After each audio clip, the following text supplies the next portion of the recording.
ஏடனையை வெல்லும் பிராண தாரணையும் வாழ்வியல் ஆன்மீக வளர்ச்சியும். ஏடனை என்பது கடும் பற்றின் காரணமாக தான் ஒரு மனிதனுடைய வாழ்வியல் ஆன்மீகமும், இன்னும் சொல்ல போனால் அவருடைய இயல்பான வாழ்க்கையும் பாதிப்பிற்கு உண்டாகிறது. திருமூலர் வேதசக்தி வர்ம ஆராய்ச்சி நிலையம் கலைகளின் ஆய்வு நிறுவனத்தில் பல்வேறு விதமான பயனாளிகளை சந்திக்கிறோம்.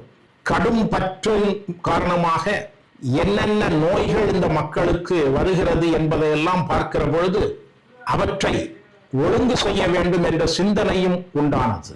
எனவே கடும் பற்று என்பதை பற்றி, ஏடனை என்பதை பற்றி சித்த மருத்துவ தத்துவமும் பேசியிருக்கிறது, ஆயுர்வேத மருத்துவ தத்துவங்களும் பேசியிருக்கின்றன, வேதசக்தி மருத்துவத்தினுடைய தத்துவங்களும் பேசியிருக்கின்றன. வேதசக்தி மருத்துவத்தின் தத்துவத்தின் அடிப்படையில் ஏடனை என்பது 8 விதமான ஏடனைகள் இருக்கின்றன. கணவன் மேல் கடும் பற்று கொண்டவர்களுக்கு வருகிற நோய்கள் என்ன? மனைவி மேல் கடும் பற்று கொண்டவர்களுக்கு வருகிற நோய்கள் என்ன?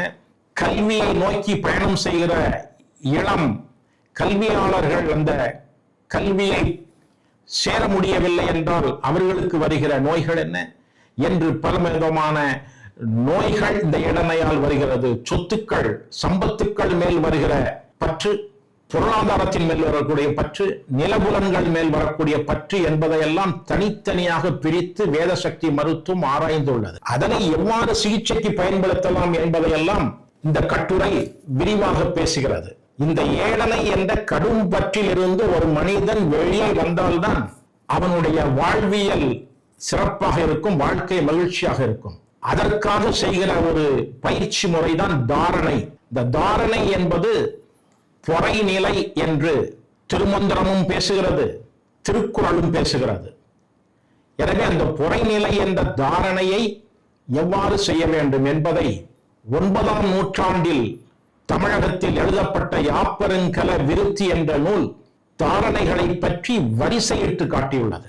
அதுபோல சித்தர்களும் தாரணைகளை பற்றி வரிசைப்படுத்தி காட்டியிருக்கிறார்கள். சமஸ்கிருத நூல்களும் தாரணை பற்றி வரிசைப்படுத்தி காட்டியிருக்கின்றன.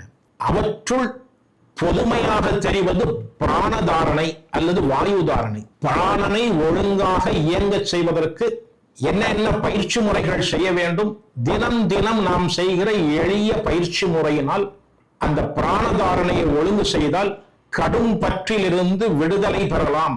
கடும் பற்றிலிருந்து ஒருவன் வெளியே வந்து விட்டான் என்றால் அவனுடைய வாழ்வியல் ஆன்மீகம் என்பது வாழ்க்கையை மகிழ்ச்சியாக வைத்துக் கொள்வது. எனவே வாழ்வியல் ஆன்மீகம் சிறப்பாக அமையும் என்று இந்த கட்டுரையில் இந்த கட்டுரையாளர் திருமதி டாக்டர் இந்துமதி அவர்கள் பேச உள்ளார்கள். அவர்கள் சென்னையில் அமர்தா சித்தா அண்ட் வேதசக்தி மருத்துவ நிலையத்தை நடத்தி வருகிறார்கள் அம்பத்தூரில். அவர்கள் இந்த கட்டுரையை வழங்க உள்ளார்கள்.